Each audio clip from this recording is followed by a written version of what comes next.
We got a lot to cover today, so let's get going. And folks can join as they trickle in, and they continue to say hello and introduce themselves. But good afternoon or good morning. Thank you everybody for being here. Always great to have a nice crowd for our Rubin webinar series. We've been doing this for several months now, and it's been the best way, the only way to connect with everybody. You know, conferences are not happening right now, and so this is how we stay in touch. So go in the chat if you're a returnee to our webinars. Let us know. If you're new to our webinars, let us know. Tell us in the chat. Are you new here? Have you been here before? We always have some new folks, and we appreciate you being here. So we're going to talk today, as I've been mentioning, about teaching career skills and becoming more in control with Google Classroom, Schoology, Canvas. Whatever you're on, we're going to talk about those tools, and then we're going to teach at the end some really solid exercises that teach students how to communicate with employers from a distance, even from their house, through virtual communication. So we're going to share something that all of us can use, but we're also going to talk about individual platforms and some tips and tricks to make it work for you, not work against you. Okay, so let me first, as I always start, I'm going to share my screen and hop up here, get my chat going again. One moment. Sometimes there it is. Okay, so let me first open up the slideshow. Hopefully everybody can see this. There we go. All right, the first thing I want to show you, because on the last webinar I mentioned the day of the webinar, I had a news reporter from the ABC affiliate in our community come and do a story on our company as it relates to online learning in the fall. And just the other day, the story ran. So I wanted to show those who were here last time and the new folks. This is a screenshot of the news story that ran just the other day on the ABC station about helping schools through virtual instruction. And so this is the exact same spot where I'm standing right now. This is like a look into my den. And this was the reporter, who's very tall. And so I was looking up at him the entire time. But I wanted to show, as kind of a follow-up, the story did air and it looked great. And it's just, you know, nice to be able to share with the local community how we're helping teachers and students around the country and in our own area. So that was kind of a fun project, and it was on TV, and, you know, on to the next news story, as they say. So let me go to the next page. As we always do, we have we put together a collection of free resources from today's webinar. We always give it out, and many of you have received many of our free resources before. We're going to keep doing it. Again, Mary Lynn said, is that a stand-up desk? No, it's actually just a countertop off my kitchen, but it sort of serves the purpose of a stand-up desk. So these are the resources we'll make available afterwards. It's everything we're going to cover today put into a folder for you in a Google Drive folder. Learning how to add content seamlessly to Google Classroom, discussing single sign-on with Canvas and Schoology. If you don't even know what that term means, you'll see in a moment. Talking about grade syncing capabilities with Canvas and Schoology as well, and what that means and what to ask your IT team about. And we have some activities prepared for preparing for virtual career fairs and virtual job interviews. How many of you are trying to set up virtual career fairs or virtual site tours of companies this fall? Raise your hand if that's something you're working on. So we have some exercises for teaching students how to prepare for those moments using their communication skills. And we're going to talk at the end about a handwritten thank you note. Raise your hand if you think handwritten thank you notes are not dead, that they still matter. And when you get one, it's still very special. So we're going to talk about that as it relates to students taking part in virtual career exercises. So thank you for all your hands being raised. That's right, they still matter. We all love handwritten notes. We save them forever because they're so rare. So as we always do, if you would like this information, and I'll ask it again at the end, for those who are new, those who are returning, type interested in the chat with your email. We'll pass along these resources from today. For those of you who are new, we like to do a 5-minute call to say hello, either myself or VJ. You'll hear from one of us, a quick call to say hello, pass it along, help you make sense of this for your own LMS, your own setup this year. And so those of you who have been here before, you know that's how we like to do it. So we can actually talk to people. And it's not just this one-sided webinar and then you listen to us and that's that. So please put interested, your email address. For those who are new, a very brief call in the coming days, over the next week or so. and we'll pass it along and help you make the most of it. Feel free to keep that coming. If your name and your email, that's totally fine. I'm going to go to the next slide, but you're welcome to keep typing. But we have so much to cover. I don't want to hang anywhere too long. But again, interested, your email, and we'll get you what you need. All right, next slide. My chat keeps disappearing, so I'll keep bringing it back. All right, and as always, you know we're coming back with another webinar, and this time it's for students too. How to write the best email of your life. Let's start the year teaching one of the most fundamental skills that students need to have while they are learning from home, is how to write a good email. I mean, raise your hand if you've seen some emails that are all over the place from your students. They're putting the entire message in the subject line. It looks like a text message overall. I'm sure you see it. You're probably looking at some emails right now that you're getting right now. Jessica says, OMG, yes.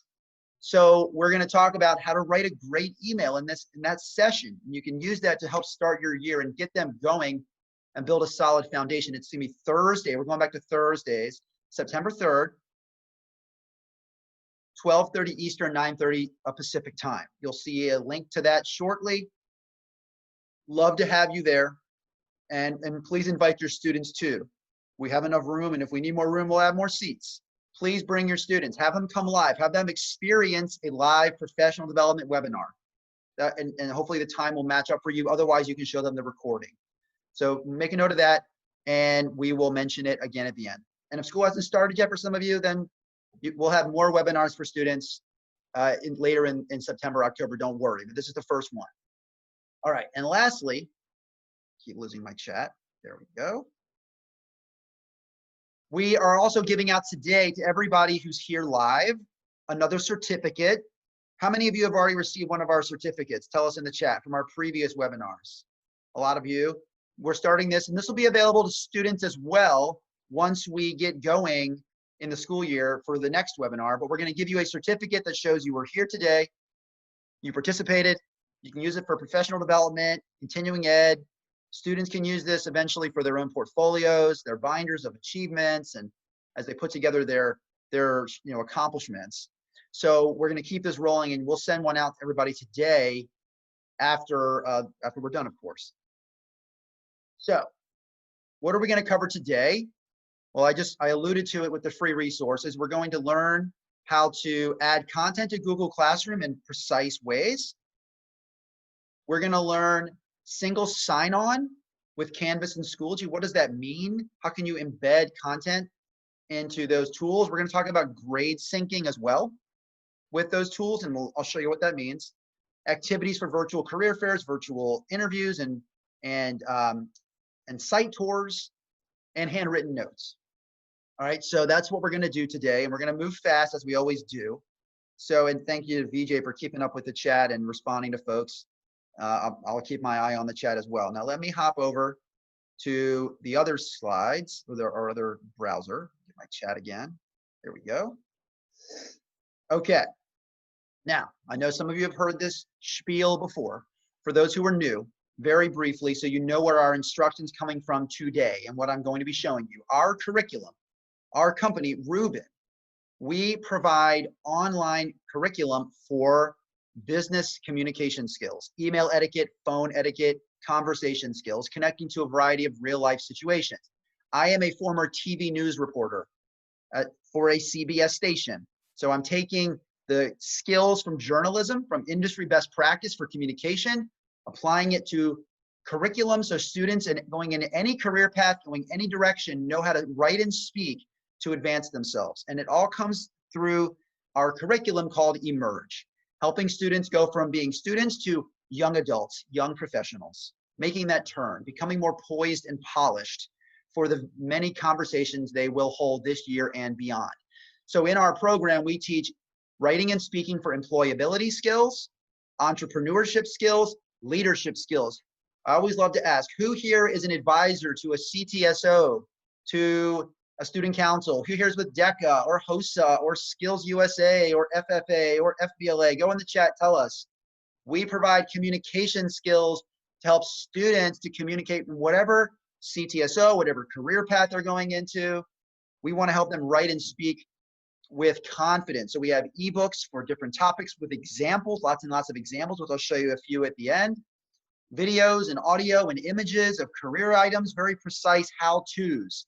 We offer digital badges for different skills like email etiquette. So a student can take this badge, put it on their resume, and show the employer, look up the skills I have.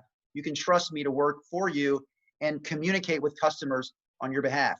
We teach a variety of instructional modules that teachers draw from, and I'll show you how you can take content, not just ours, any content from the outside, add it to Canvas, Schoology, Google Classroom. We teach email etiquette, learning how to write effective emails, life skills, learning how to talk to new people, how to sign your name in cursive. How many believe that signing your name in cursive is still a skill that matters? Raise your hand. I mean, how can you go through life and not know how to sign your name? So basic skills like that. Lots of hands flying up. Thank you. Phone and video etiquette. How many of your students struggle mightily speaking into the phone? Have really no idea how to leave somebody a voicemail? Skills like that. We're all about those types of skills. We teach employability, networking emails, resumes, storytelling cover letter. I've talked about storytelling many times in here. It's much better to tell somebody sort of a story of your own hard work than just to say, I'm a hard worker. Internship and job outreach emails, virtual internship exercises, which I'll show you some at the very end today. LinkedIn profile creation, job interview prep. Anybody here teach marketing, entrepreneurship, public relations?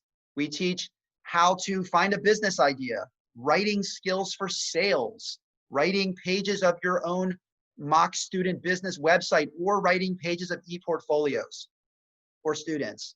Public relations, how to write a press release to the local newspaper to get news coverage of your big event, your big announcement, and writing skills for fundraising. How many people have written a grant application in the last 3 months? Probably many of you.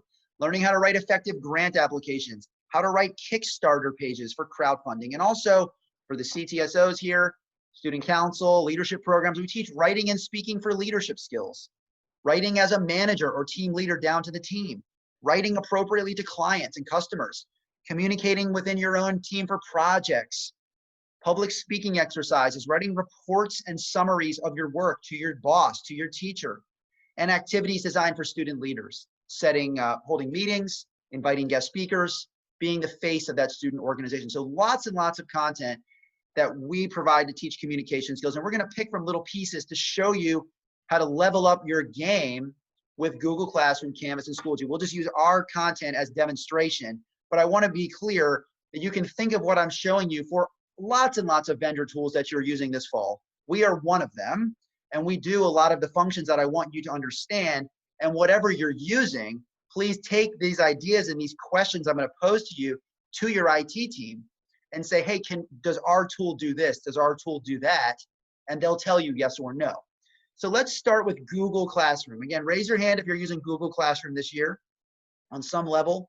I know that some of you have this and other tools, and if you're new to Google Classroom, even if you're a veteran, hopefully this will help you. So in our material, and actually let me do something. I want to log out of here for proper demonstration. Get up to the top. Okay. So with Google Classroom, you can take individual topics from any content provider. Let me get my chat back up again. It keeps leaving me. There it is. So you can take content from any platform, any curriculum provider. You have to ask a question, and I'll have BJ pose it in just a moment in the chat. Like in our program, for instance, every one of our topics, like we'll get here in a few minutes, how to prepare questions for a virtual tour. Every one of our topics has its own web address for that particular page. You see it up here, learning.8083.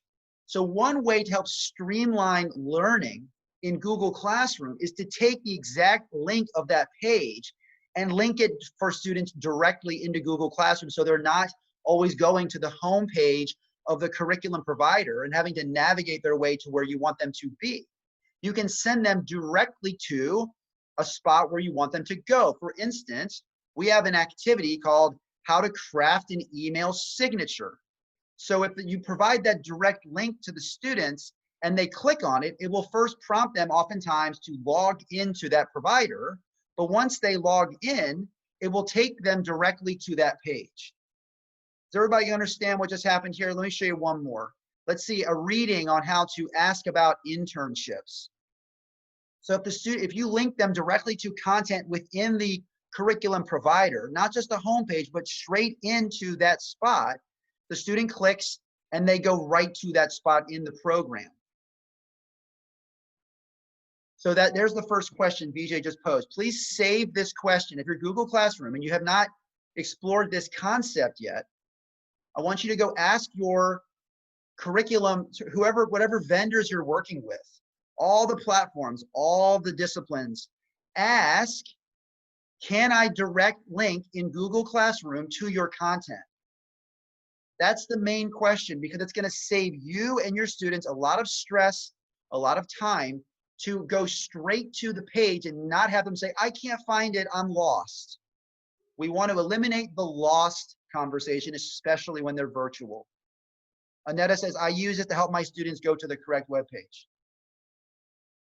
This is very helpful for middle school, Gwen says. You know, quite frankly, it's helpful for everybody, right? At any age. Who wants to click around a site and not be able to find where you want to go? So the content that I'm showing you, these are like one-shot clicks. And then you can get exactly where you need to be. I also want to point out another little hack with Google Classroom. And I do want to say this works for any, and Rosanna said it, this works for any content. I'm just showing you ours as demonstration, just so you have something to go on, okay? You can direct link to anything in Google Classroom. Let me show you, actually, I apologize. I should have showed you exactly what to do. So you would go to create, for instance, click assignment, and you would say, you know, sample. And here's where it happens. You go to add, and you click on link, and you paste the link that you want. That's all you have to do. And then you add the link. I'll just show you with this one. You add the link, then the link is posted to Google Classroom. You click on it, and you go right there. Okay, so it's a simple couple of clicks. You assignment, add the link, post it, boom, the students go right there. So I hope this was useful or helpful for the group to see who's in Google Classroom. It's just a really simple way to make life easier on everybody. And I also want to point out this little hack. I recommend you name give these activities numbers. They're often easier for students to identify if you say, go to activity 001 or 25 or 17. It's easy for them to find it quicker than if you had to name it. Just little ways to streamline the learning. If you have a big list of content in here eventually, numbering it can help them identify the spot you want them to find in your materials quickly. All right. And Jeanette asked, make sure everybody's setting it to all panelists and attendees. She said, will you send these directions out? Yes. What I mentioned at the beginning, we're going to send you instructional videos to everything I'm showing you today. So again, if you want that and the virtual internship resources at the end we're going to talk about, just put your email in the chat and type your name and your email and write the word interested.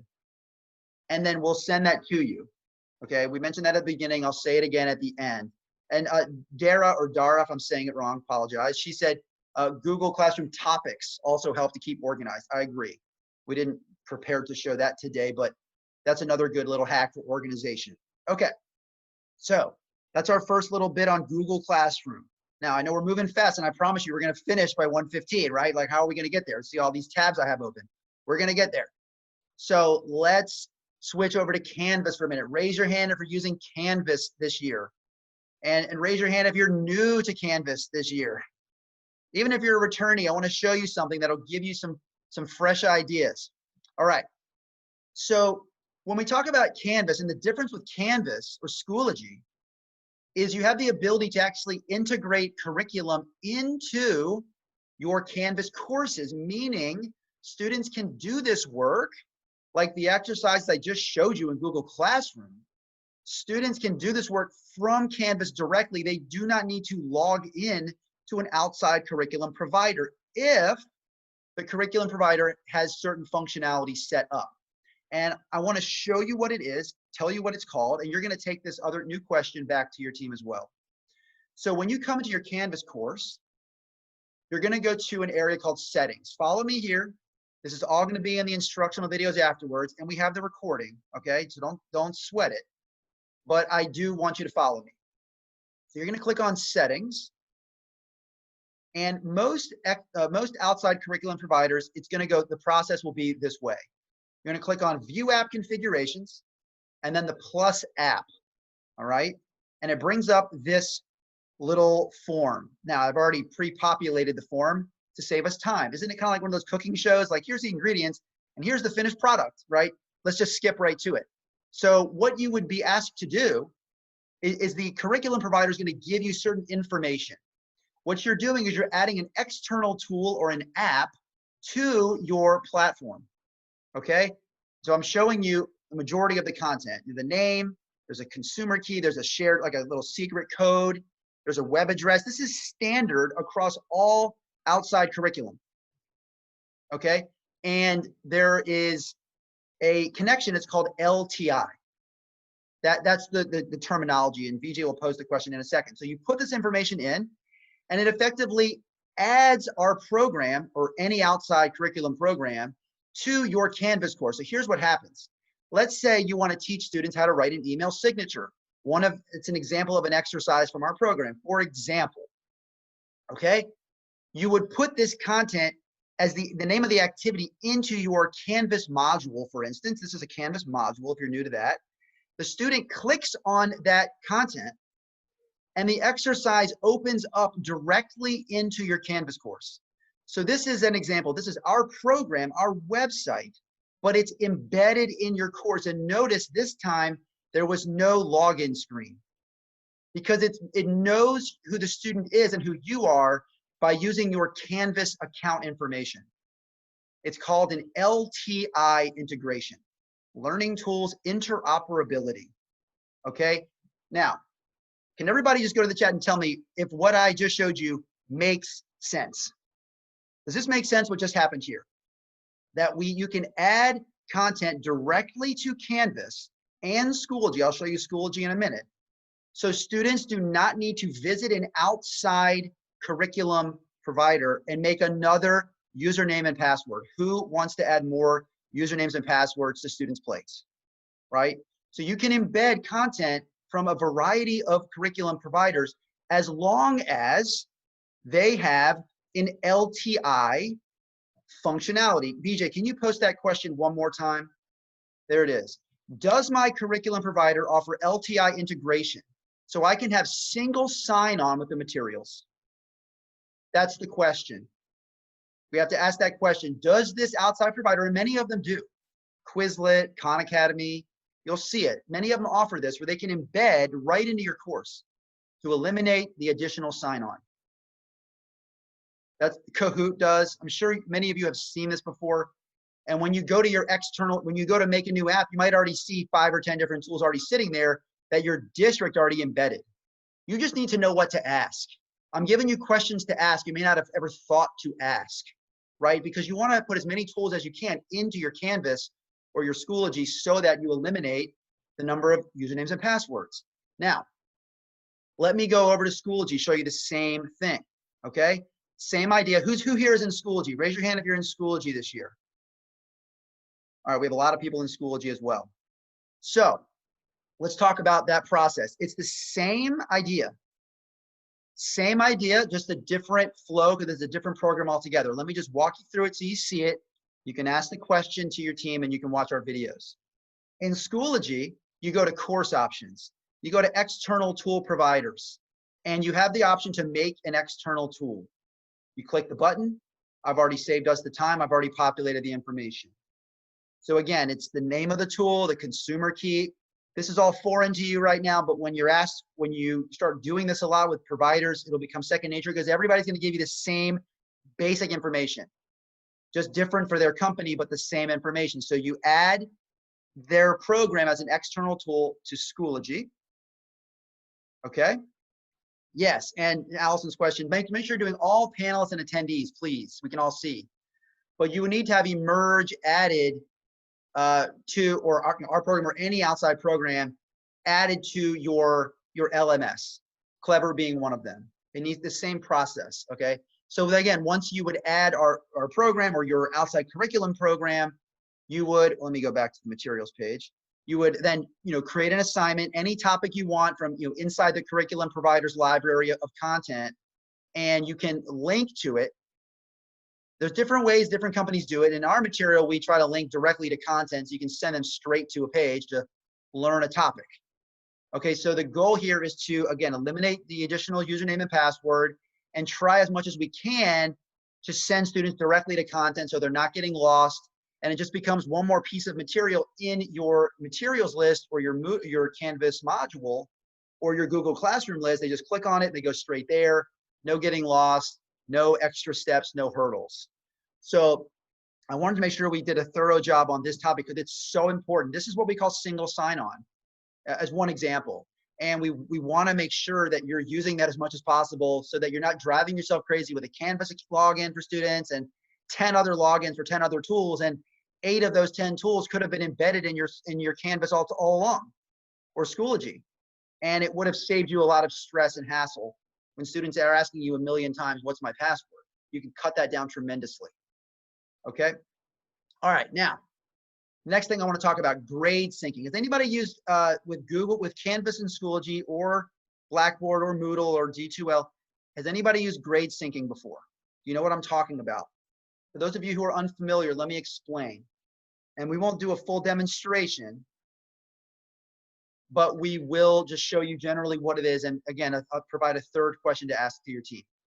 So in our program, as an example, one of the options in our own settings is, do you want grade synchronization turned on? And we say yes. That means that if you add one of our activities or curriculum providers' activities to your Canvas or Schoology modules and have the students do the exercise, use their rubric that's provided to grade, then once you provide that grade sort of locked into the curriculum provider's platform, that grade will then send over to your own Canvas or Schoology gradebook automatically, and in the grade scale that you asked for when you created your Canvas assignment. Let's just say you made a Canvas assignment and is worth 20 points. The students do the exercise from the curriculum provider's website, but it's integrated into your Canvas course. So they're doing it from Canvas, but they're in that provider's website, just like I showed you ours. Once you give it a grade with the grading tools the provider gives you, the grade will record in the provider's site and then automatically transfer and send over to your gradebook. Because the two sites are sort of like linked up so they can send data back and forth. You're sending student information over so we know who they are, and we're sending grades back to you.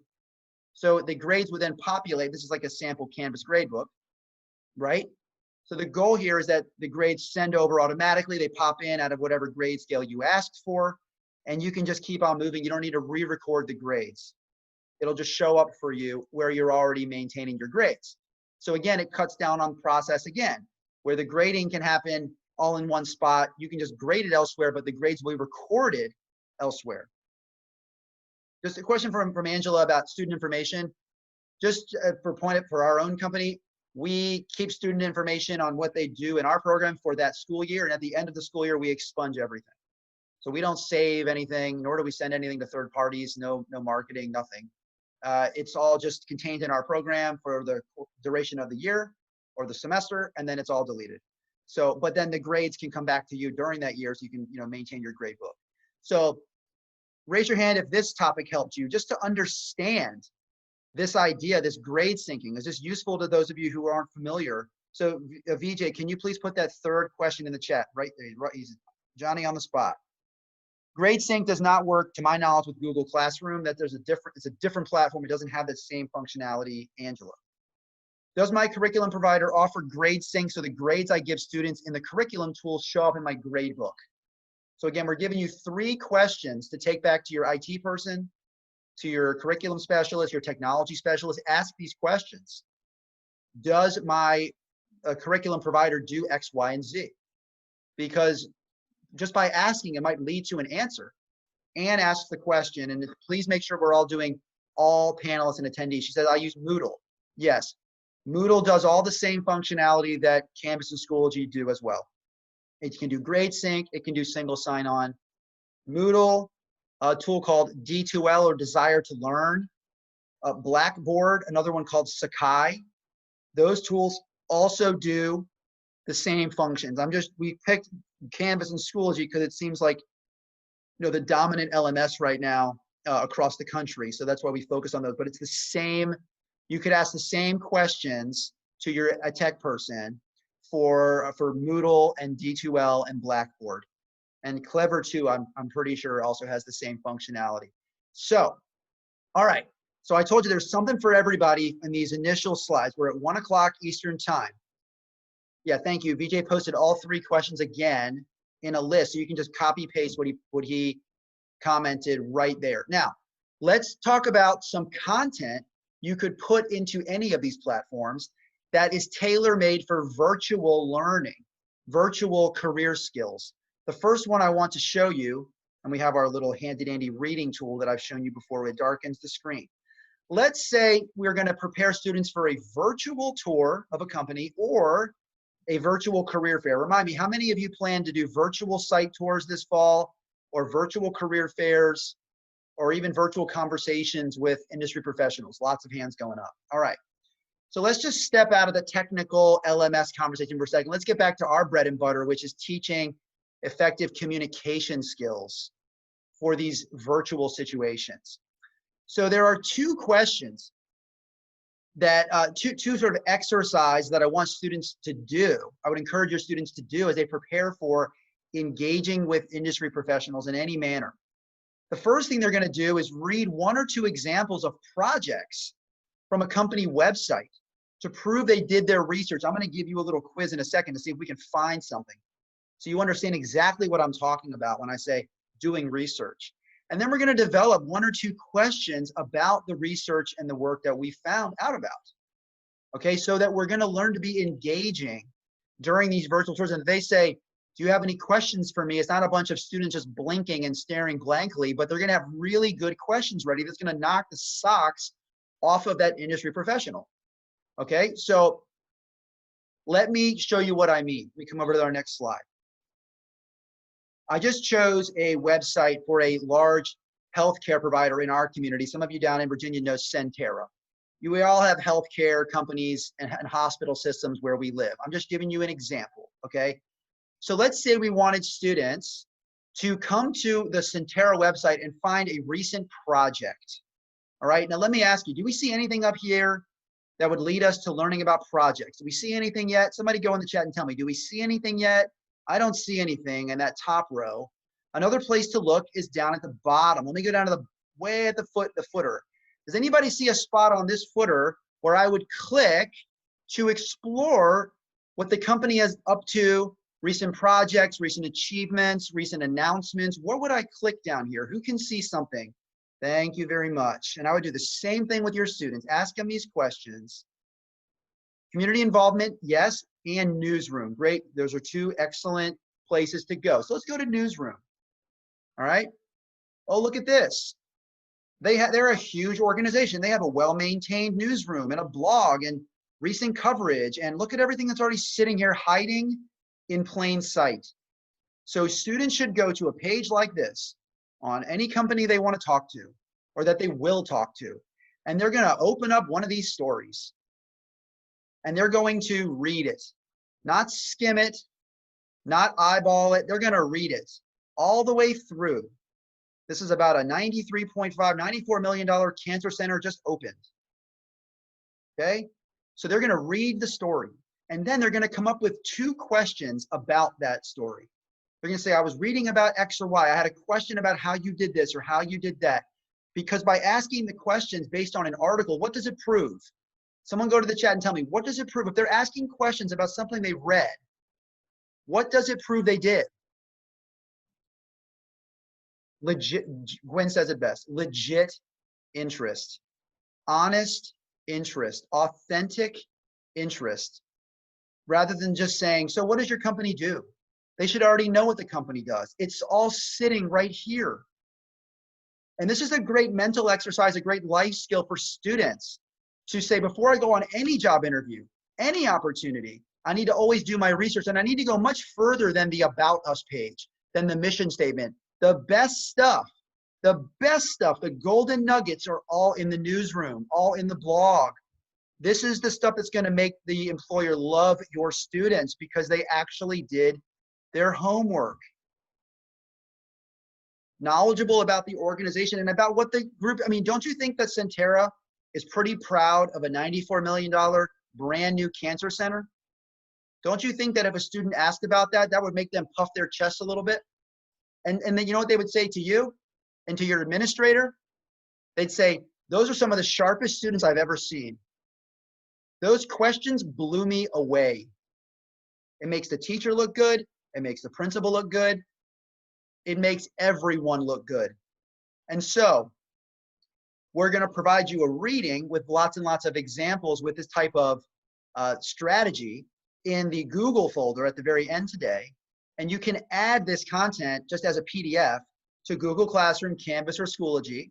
Have them open up the reading, do this exercise, and learn the value of doing honest research, being real with people, showing you care about them before they're going to ever care about you. That is just the truth in life. And so learning this type of skill goes a long way, not just for the virtual experiences they'll have with you this fall, but for the rest of their lives. Learning how to treat people. That's what we're really after here. Because when you learn how to be curious of others, they're going to want to be curious of you. All right. So that's the first thing I wanted to share with you. Then let's just touch one more time. Let's say we're getting down to a job interview. Just one other little thing here. Okay. On how to be prepared with your homework. Beyond just researching the company, we also, for interviews, for one-on-ones, we also want to research the employer, their own background. Now, let me ask the question to the group. Where would you go to learn about somebody else before an interview? How would you research somebody? Where would you go on the internet to look them up? Annetta says LinkedIn. Mindy says LinkedIn.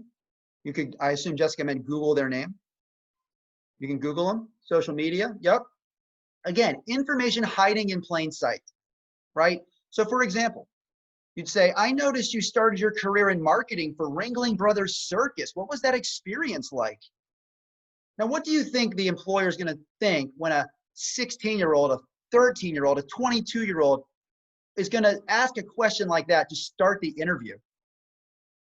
How blown away are they going to be when that young person's asking about the employer's own career path?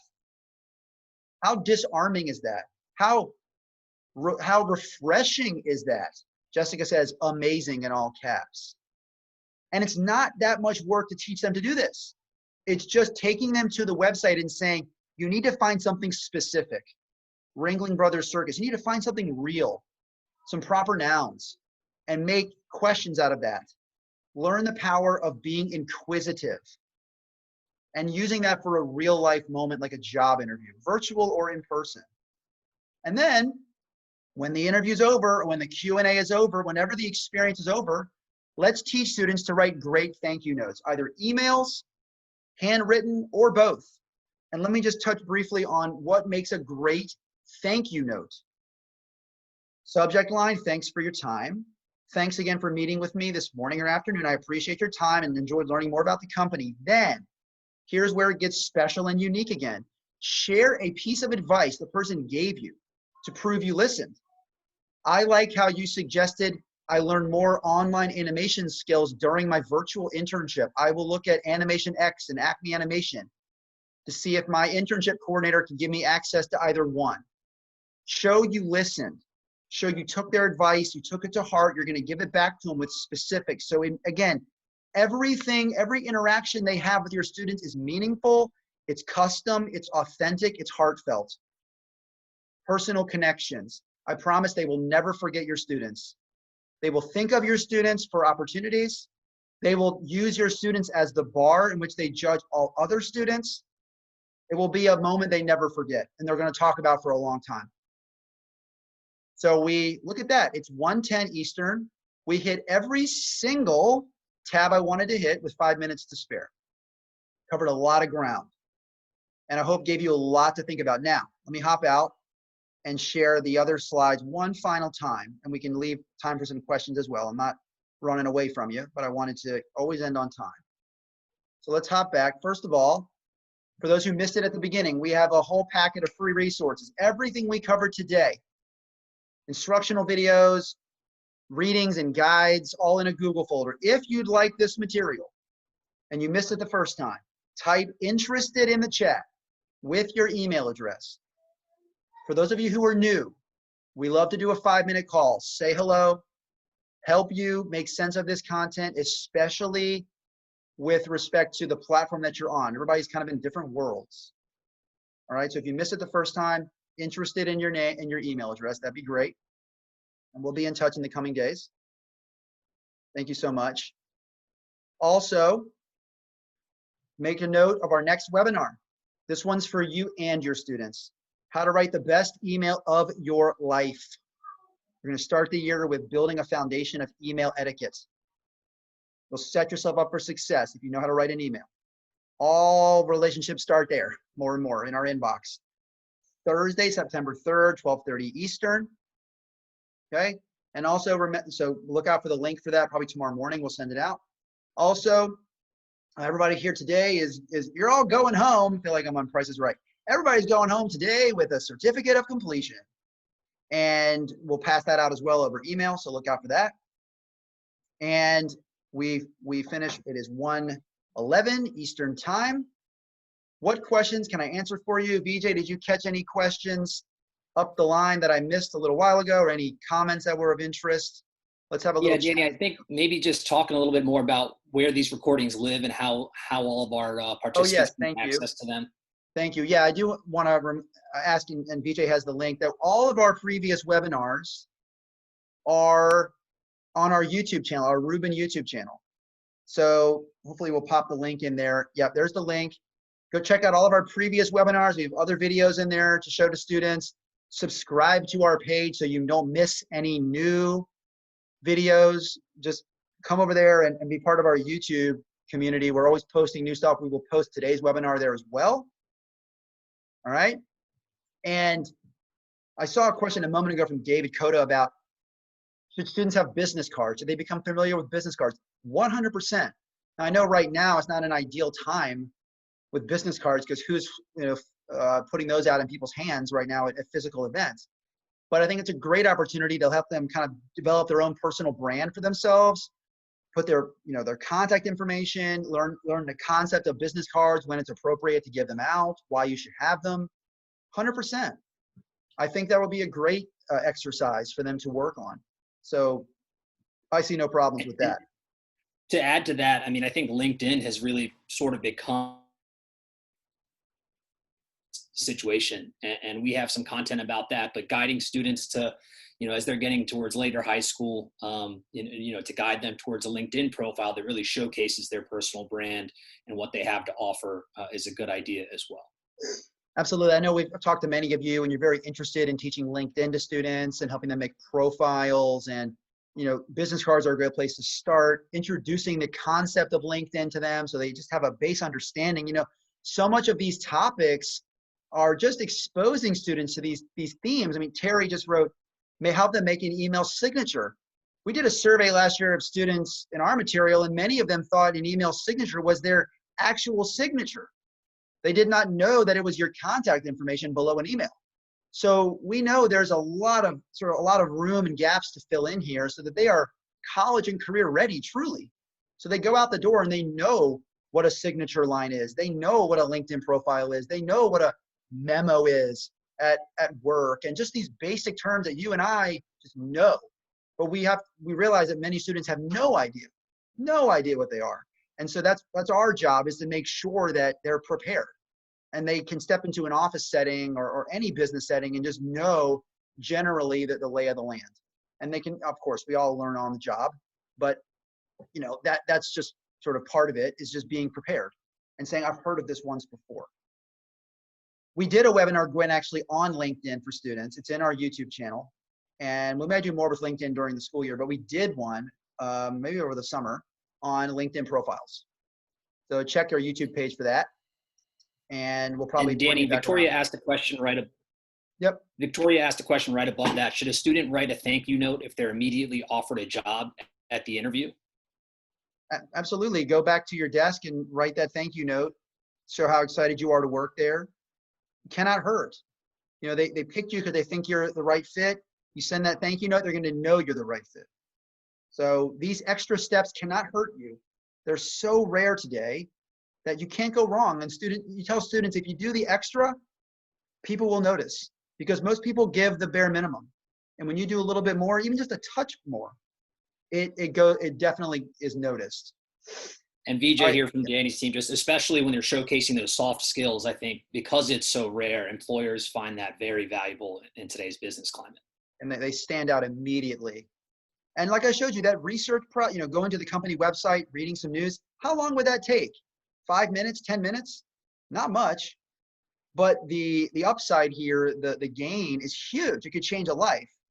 It could lead to an opportunity. Your student impresses so much on that virtual site tour that when they're looking for interns again, they say, you know, that young man, that young woman from that school, I remember them. Or, let's go back to that teacher. That's what happens. That's real. Because you never forget somebody who does the extra. You just don't. We all remember when people do more. And everyone else just kind of goes by the wayside, right? And we want all of our students to be exceptional, not just a face in the crowd, to be the best. So our school is the best. And they do it through communication. Question from Angela. What could you do if you do not know who will be interviewing you? How could you make that personal connect? The default there is to just research the company really hard. Be able to talk about the company all, backwards and forwards, about their website, their projects. If you don't know who you're talking to, just know how to talk about the company, and you can't go wrong. I think you could ask that person, whoever is interviewing you, where they fit within what you do know about the company. So you could say, how does your role fit within blank? And that blank is showcasing some of that knowledge you gained. That's right. Great point. Great point. All right, I know we're a little bit past 1:15 on the East Coast. Any last questions, or we will wrap it up for now and reconvene in a couple of weeks as we head into fall? Oh my gosh, where did summer go? I have no idea. Did summer even happen? I don't think so. All of a sudden, it's August 19th, and the new year's upon us. Thank you very much, everybody, for being here today. I hope this was valuable. I hope you took something away. As always, practical, useful. Next time for our next webinar, please tell your colleagues to join us, invite their students. Let's make it an even bigger crowd and an even more vibrant chat. Although today was great. It was going nonstop. Thank you, everybody. Stay safe wherever you are. Good luck with the start of school. And we'll be in touch shortly for those of you who requested more information, and those who otherwise, we'll send you the recording and you'll be hearing from us soon. Thank you, VJ, for all your help. And we'll talk soon. Thanks, everyone.